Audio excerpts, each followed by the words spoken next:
Miami about to win. Oh, God. Dude. Miami about to win. 30 seconds left. Unbelievable. Oh, it's going to be awful.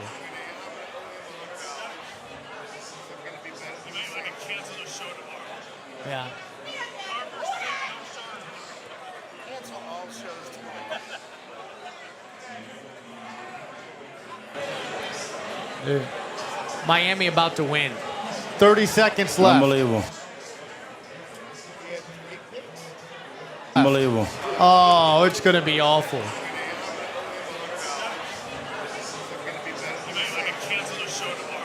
Yeah. Cancel all shows tomorrow. Dude. Miami about to win. 30 seconds left. Unbelievable. Unbelievable. Oh, it's going to be awful.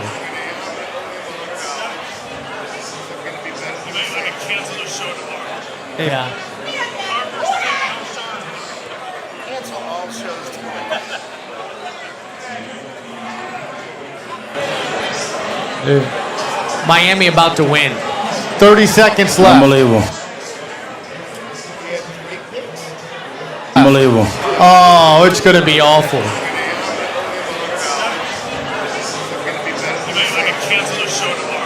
Yeah.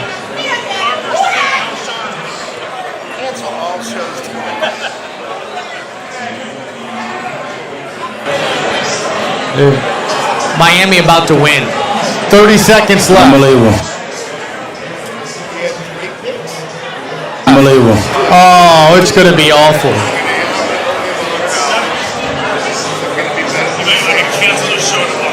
Yeah. Cancel all shows tomorrow. Dude. Miami about to win. 30 seconds left. Unbelievable. Unbelievable. Oh, it's going to be awful.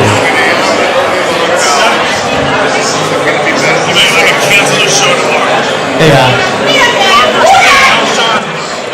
Cancel all shows tomorrow.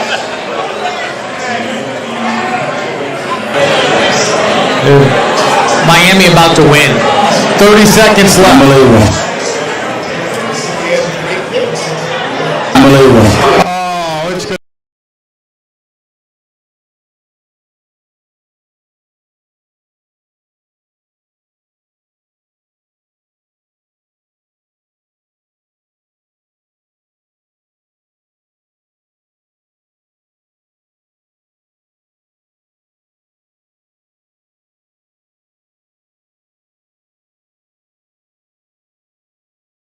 be awful.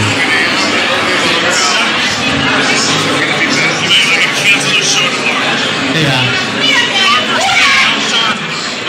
Cancel all shows tomorrow. Dude. Miami about to win. 30 seconds left. Unbelievable. Unbelievable. Oh, it's going to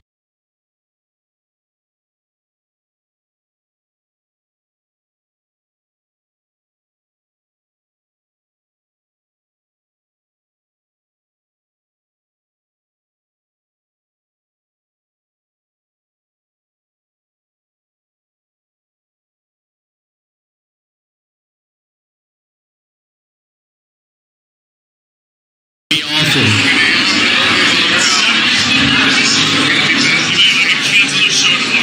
Yeah. Cancel all shows tomorrow. Dude. Miami about to win. 30 seconds left. Unbelievable.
Testing.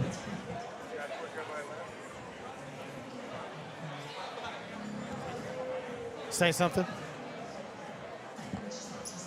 Yeah. Go ahead and mute those.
Well, maybe that music might be the only thing that's entertaining, at least over the next couple of minutes.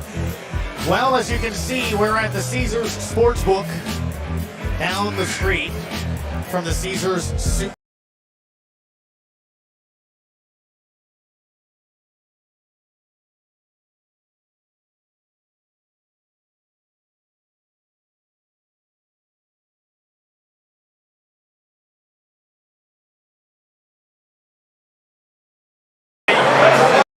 Bad flashbacks of 20 years in Vegas working in sports. I would have kicked out 4 people already if I was working.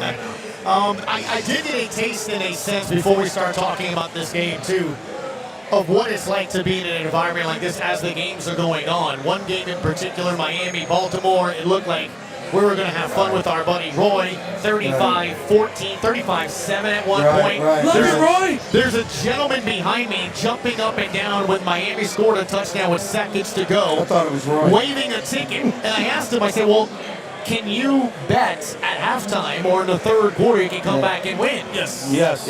Live bets. Live bets are really cool, guys. Miami was up plus 3.5 as second half for the second half bet, and then I think in the fourth quarter I saw they were plus 6 for the fourth quarter coming in. So as the game is going on, that's why I guess ESPN puts those probabilities, right? Correct. Of a chance of you being able to get there or not, and there you go. And that's why we have Raphael with us. Mr. Vegas. Well, we We're going to talk a lot about this. The spread for this one was 2.5, Raphael.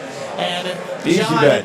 when you looked at this game, I didn't think so. I thought the offense would be able to go, but I maybe didn't take into account that Tampa's defense has been thinking awful long about what's going on here, which I thought was interesting because I've never seen this version of the Saints offense, but it almost seemed like this version of the Saints offense is still trying to figure out what version of the Saints offense they are.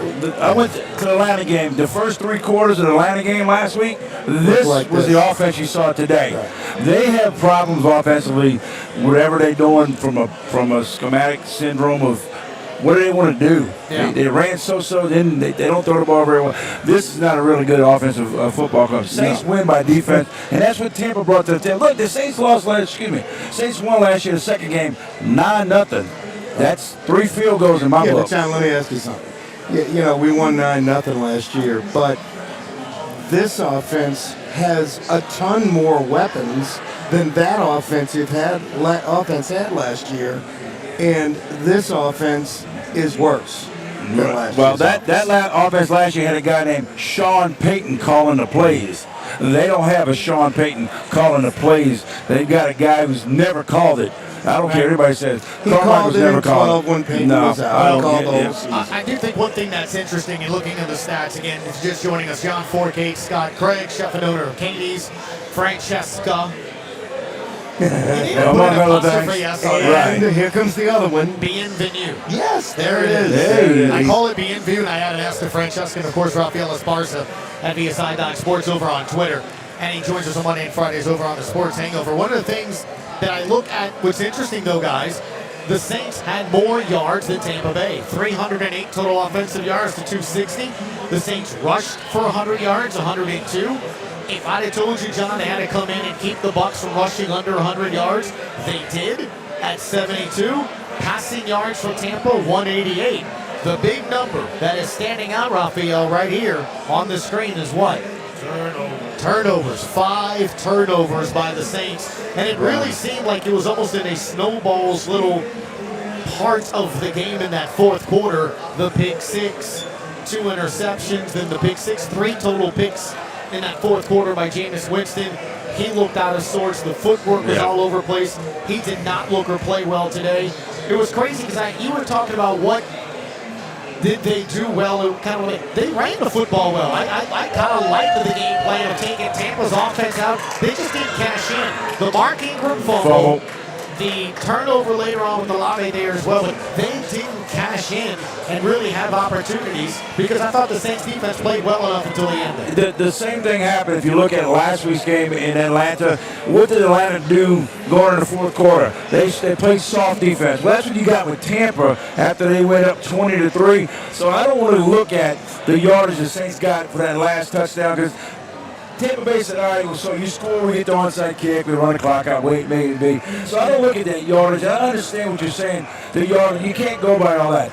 But the turnovers and the way the Saints played, they ran the ball well, and I think they got away from the running game after the fumble by Ingram. The Saints do run the football pretty good. They do. And they just couldn't capitalize in the passing department today.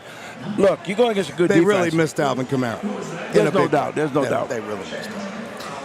It's funny you say that because one of the things that I was interested in, and again, you can see the chat there. Please, I want to hear from you, your thoughts on it as well as to what you guys think about this game. Commiserate.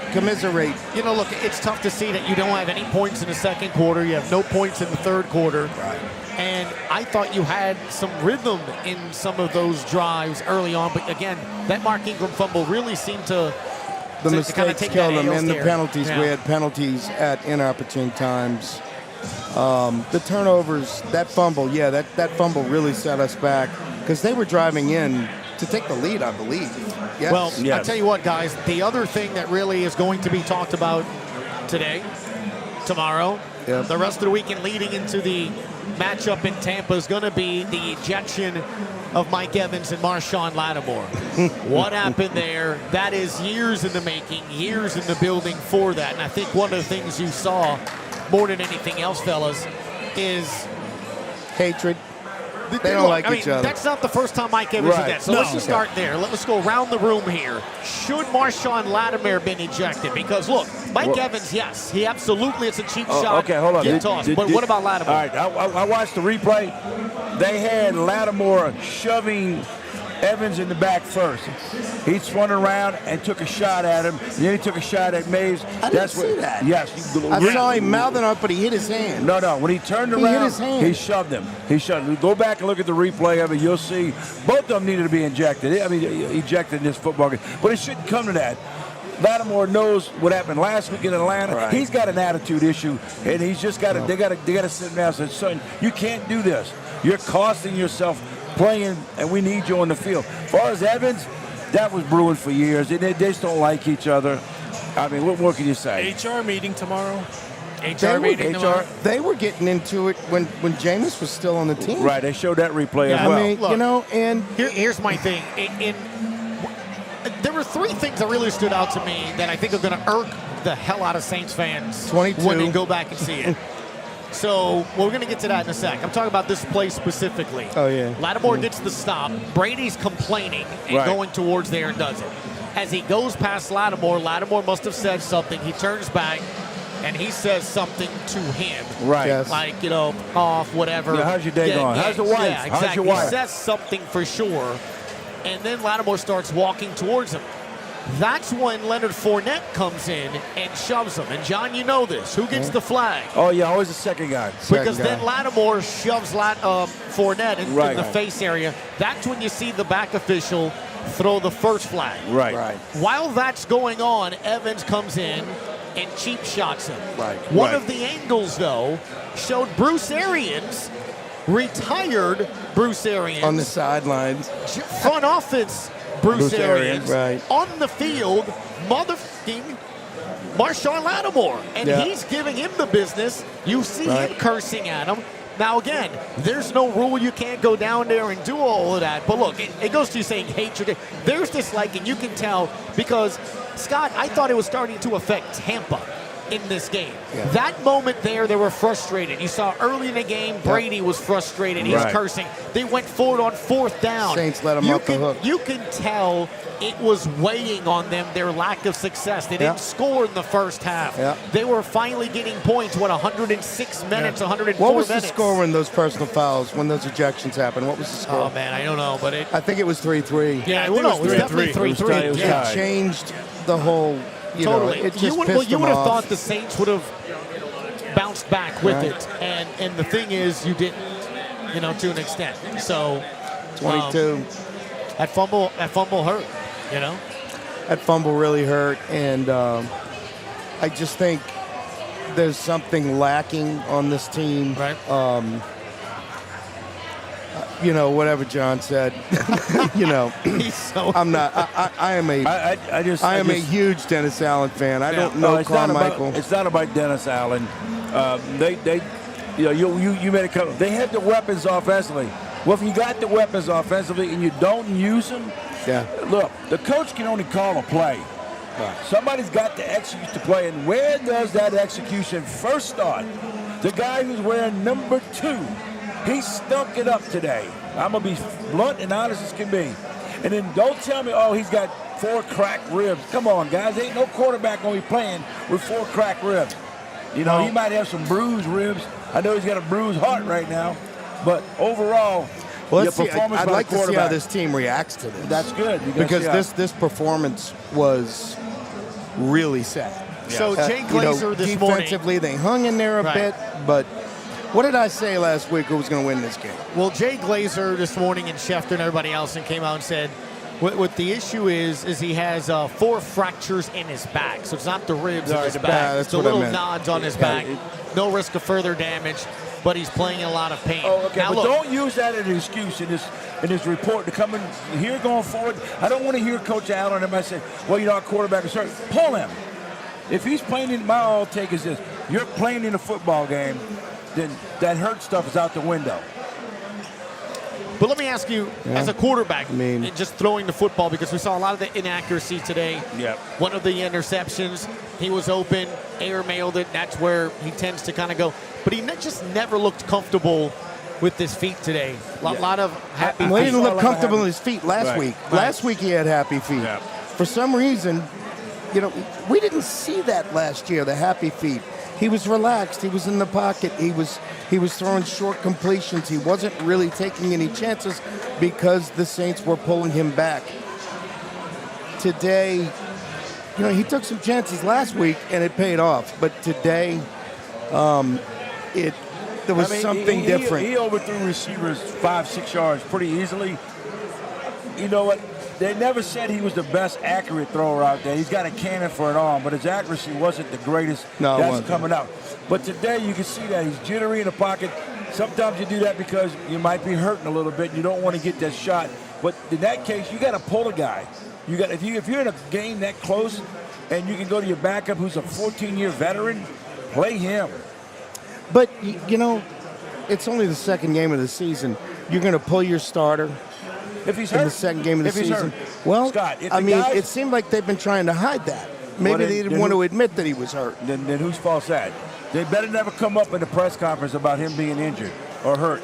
Yeah, 'Cause if you're playing him, you're playing him because you think he's the best shot for you to win. Okay, then why you have Dalton on the sideline? I agree. And when the offense is struggling that bad, Right. and the quarterback is missing targets, and he was high on a lot of throws and low on a few throws too. He overthrew a bunch of throws. Yes, You're big right. time, You're right, big time. Raphael. Raphael, he did. He was definitely off today.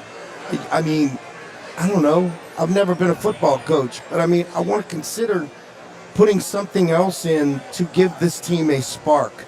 This team never had a spark today, and when they did, they fumbled. When we're talking about Ingram's fumble, Right. that was How crucial. much of it is letting this offense understand who it is and go through the process? You're saying bring in the spark and stuff. And again, I'm not saying one or the other are the same. But 2 games out of 3, you LSU fans have been wanting to bench Jaden Daniels. I never said that. I don't. Oh, not one time.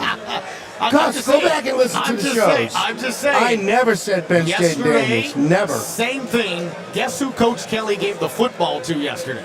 The game ball. The end of the game. Tulane Green Wave. Oh, Jaden Daniels. Should have been the defensive coordinator. point- House. I have never said. I have not once said to change quarterbacks. I was with Jaden Daniels Okay. from the beginning of the season. My original guy Okay. was Miles Brennan. Now, this is different, But though, he'd have gotten killed. in terms of, with Daniels, no injury. To his point, and even what yours is, how much of his inaccuracy today, how much of his play would you say has to do with, I don't know, I've never dealt with a I'll say this. fractured back or anything of that nature. You've had multiple injuries in it. I mean, did you see his throws today? Oh, I saw some bad throws. I saw some and bad think it's footwork. because you can't rotate? Because he threw one that I look at you. I said, was he throwing a deep ball down the sideline? The ball that got picked off. I said, he's throwing a deep ball. He's 10 yards short. Yeah, he was 10 yards Is short. Drew Brees playing? Right. Or the other thing Ouch. was, did he throw some No, long Drew Brees ones? is right He there. wasn't But he 10 yards short. He overthrew. was about 3 yards short. More than that. But my take on that is this. I'm sure the injury report on the sideline with his trainers had to go to the head coach. He had to have asked, hey, what's up with this? Is he hurt? Is he not hurt? Can he play? The trainers are all going to be in his ear. They communicate with the head coach. And I believe this, if Winston's telling him, I'm okay, I can go in and play, the head coach is going to let him play because I've been there. I know exactly what I'm talking about from the point that I'm going to keep playing. I'm going to lie about my injury because I want to keep playing. No, that's what I think happened today. Yeah. I do. What about Jameis's mental game? This is a team that he blew his knee out, so you got to think Yeah. that's probably in the back of his mind as well. Right. They, professional players, and John will probably attest to this. They don't think about that. Yes, they do. Nah, John, I've never knew a player that actually plays the game and thinks about his injury. Once they tape it up, once they tell you you're clear to play, they got a knee brace or tape it up there, you go out and play. If you're out there thinking about, oh, my knee, my back, why even out there? Well, get perfect involved. example, Canelo Alvarez yesterday at his press conference. They asked him after his press conference, were you thinking about your loss to Pivotal? He said, I thought about it the whole first 5 rounds. Right. Am I going to get caught like I got caught my last fight? And that was for a championship money that he made $40 million He's yesterday. getting punched in the head. That's These guys are Well, playing football. I know, I'm just saying, but it's got to be in your I head. get it. I don't think You so. were the dome. That's like Bo Derek against Rosie O'Grady. I mean, that's to be Rosie McDowell. That's two different, Rosie O'Grady. Rosie O'Grady. I bet, I think And Bo I think she Derek. bagged my groceries Yeah, I at know. Rosie. Rosie O'Grady. You just aged yourself, Let brother. me- Bo let me- Derek. Let me ask you this. Hey, Bo Derek, hot mama back Remember in the day. movie 10 when Yes. we were kids? I remember. Oh, man. Being in the dome that first half, I got that. What was your sense of feel? To me, it seems like two teams didn't want to, or at least the Saints didn't want to make that big mistake. That's what the whole thing I saw. I Right. said, man, somebody here does not want to make the first mistake. Right. And who was it? Ingram's fumble. Well, I know No, Brady Tom fumbled Brady's before fumble, that. yeah. But nothing came of it. No, you're right. No. Brady Yeah, would fumble perfect win. The Saints didn't capitalize. It was a- nobody Tampa Bay capitalized. did. Period. Correct. I think the thing that's disheartening Period. if you're a Saints fan too, again, if we're just looking at this objectively, I felt, right, going into this week, think of all the things that had to happen, guys, thinking that you were going to have an advantage here. Julio Jones didn't play today. Chris Godwin didn't play today. Mike Evans eventually got ejected, right? They don't have Gronk or a tight end that you really saw that really attack No, or hurt. no. Their left tackle was missing. They have two other pieces on the offensive line that team's didn't beat start up. this year. Yeah. And to that point, I didn't feel like I kept watching that game like the Saints were the better team. No. No way near the Saints the better Right? team. And I'm just I being, felt look, I'm like just being honest. like they were pretty even Right. in the first half. Well, Felt like they were two even look. teams, but the Bucs were down about 10 people. A lot has been said about the six of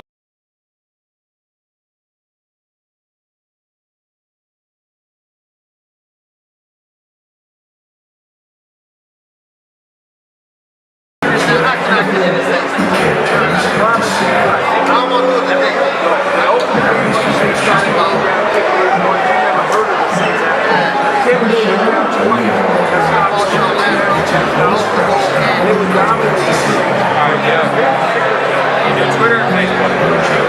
Facebook, look, profile, it's recalled that.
Don't make the mistake you did with the everything. That's what happened.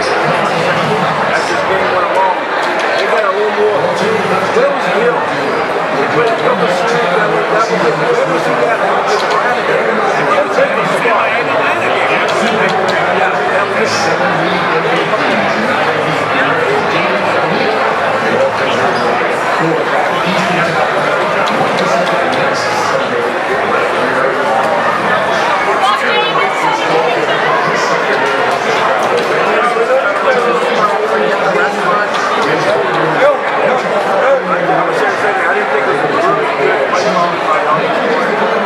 There's some things you could have done. You need to do. Play action. Guys up. I didn't see nothing that caught my eye offensively. Wow. Airport. That was like, when's something else? I mean, going about, it reminded me of that team that was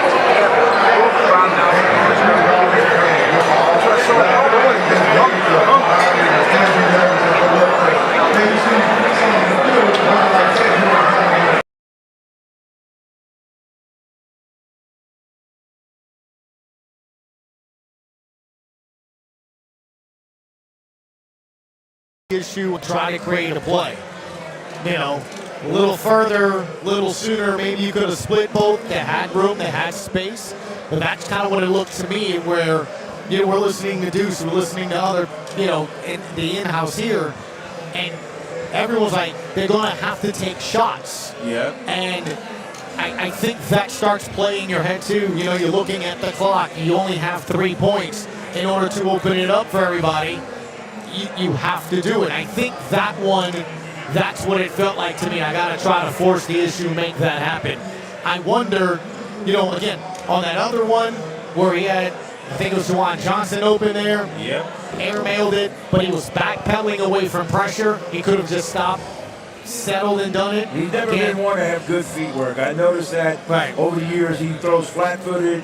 But that was in that snowball spot. It just kind of started feeling everything was just kind of, he was pressing on those things, man. Well, a lot of those, he had 2 overthrows early in the game that were touchdowns or close to touchdowns. That's got nothing to do with the game outcome because it was close. It was tied 3-3 and 6-3 at one point. But I'm just afraid to sit there and look at this game and say, "Oh, what a great offensive performance!" It wasn't. It was not. Yeah, I think one of the things also that is coming up too is Benny also brought up Troutman is a bust, and that no tight end likes to play until here on the thing, right? Well, I'm not gonna call it that. I'm not gonna call it that a bust. Yeah, I'm not gonna call a guy a bust because if he ain't getting the ball to him, how can he be a bust? You got to, if he's dropping passes consistently, then you can say something. He's not getting a lot of balls thrown this way. You can't call a guy a bust. They're not throwing. You got to throw to him 4, 5, 6 times a game. If he's catching 2, then you got issues. But if you're throwing to him 6 times a game, he's making 4 or 5 catches. It doesn't break. I don't see the Saints using the tight end. I saw a lot of throwing the ball out to number 13 and number 12.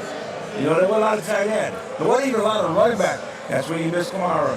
You can't get him out the backfield to the football. That's a big difference.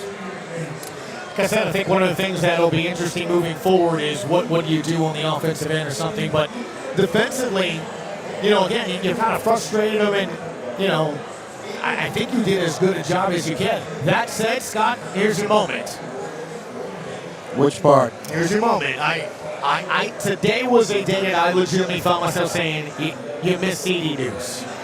I don't feel like you're seeing any kind of impact from that. And the same thing like with 180 yards. No, I hear you. I'm talking about just sense and feel. Okay, I'm not talking about the totality of the defense and the yardage and everything, but I think not having a Debo for another game away. It's the thumping, huge. It's the hitting, and it's also the playmaking. And I think Evans is a nice player, but I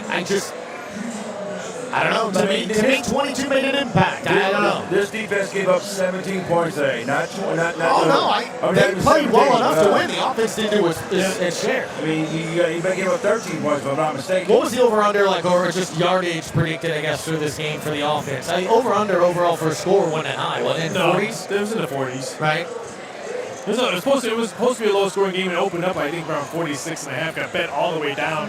But the total and the number, as soon as they announced Kamara wasn't playing today, you thought Tom Brady wasn't playing because everyone jumped on Tampa Bay right away, and what we discussed on last week's show, when we were talking after the game, that 1-point win after the Atlanta game, Tampa Bay was -4. You could have got the Saints at +4 last week, which I took the +4 because I thought it was a good number. It didn't get bet all the way down 2.5. Yeah, 2.5. I jumped on that 2.5. I was like, I'll take that. I waited. You told me to wait for it to go down. And then I bet off it this morning. I'm like, I don't want this with no Camaro. I got off that number. I'm like, he's going to be, and it proved to me he was a big missing piece on today's offense. I got on it as soon as it went to 2.5. I took Tampa this team for could sure. be easily 0-2. Which one? The Saints. Oh, yeah. Easily. Yeah. Everyone's going to make fun of Carolina for blowing it again today. They're 0-2. Indianapolis 0-2. But there be some head coaches right now on the hot seat. You have to look at the back. You have to look at the backyard we live in. Yeah, we'll start looking into some of those scores here as well. Hunter Racing, Headhunter Racing, says Tony Jones Jr. should be more involved in catching out of the backfield. I thought he had a really couple of good runs. Yes. It was the one where Ingram wound up fumbling. That was a good drive. A lot of good. I guess if I have to say through 2 games, I think the Saints have run the ball when they've committed to it enough. It's just somewhat that flow, and those mistakes on it. But look, the Saints were driving, should have scored on that drive. There's no doubt. I mean, they were moving the ball well and doing that. So, but to your point, it was almost like this game plan today was to try to limit what Jameis had to do. I don't think they wanted Jameis to go out there and throw 40-some-odd times. And then when they got down, and then they threw the pick six, and they threw the interception, you had to do that. But everything that I saw in this game plan, it was about ball, time management, time possession, and trying to establish the run. Let me say this, and you look at it, Rafa, you can look at this as well. How many teams that have a defensive head coach, coordinator that used to be a coordinator, he's a head coach now? What usually happens with his football club? We want to win defensively. Don't do crazy things offensively. We're going to try to win a 20-17 football game. That time has gone. You got to have a coach that's going to let the offense do its job. And I feel right now Dennis Allen has got this offense hands tied. I don't think by having a defense coordinator controlling your offense saying our defense is too good, because it only takes a screw up play here or there and you're down, and then you're going to ask your offense, let's open it up now. It's a little too late. Right. One of the things that's interesting that brings up, and I'll ask you this, you have a little bit more experience than I would. I haven't had to. Elizabeth, just putting it out there, Dennis Allen also knew Jameis had 4 fractured vertebrae, which means he's on some kind of pain management. Does that not help in decision making? All right, let me just say this. Whoever put out this 4 fractured vertebrae, somebody go to the first, who leaked it out? It probably went from he's got a sore back to, he got 4 broken bones, this, that, and the other. Come on, guys, 4 fractured vertebrae in your back, and you're expecting to play a football game? He's not going to be 100%. If that is true, the coaching staff needs to be looked at hard with the medical staff. Why would you put a guy out there with 4 fractured vertebrae in your lower back? Because he said he could play. Okay, and he didn't have 4 fractures. He's got it. It's less than what they say it is. I'm saying you're going to listen to the